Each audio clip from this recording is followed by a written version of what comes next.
Black ફ્રાઇડેનું shopping આ video જોયા વગર ના કરતા, અને જે ગુજરાતી ગ્રુપમાં તમને લાગતું હોય ને કે લોકો બ્લેક ફ્રાઇડેના દિવસે બહુ શોપિંગ કરે છે, એમની જોડે આ વિડીયો શેર કરજો.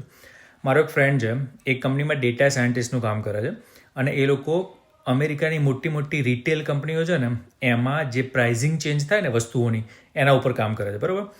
તો મને કે બ્લેક ફ્રાઇડેમાં જે ભાવ તમે જોવો છો ને એમાંથી 85% વસ્તુઓ, 85% વસ્તુઓનો ભાવ 3 મહિના પહેલાં કાં તો સેમ જ હતો, કાં તો એના કરતાંય સસ્તી મળતી હતી. પણ થેન્ક્સ ગિવિંગ વખતે કે બ્લેક ફ્રાઇડે વખતે વધારે લોકો શોપિંગ કરે છે, એટલે ધારો કે 400ની વસ્તુઓ હોય તો 500 મૂકીને ડિસ્કાઉન્ટ અને 420માં મળશે તમને.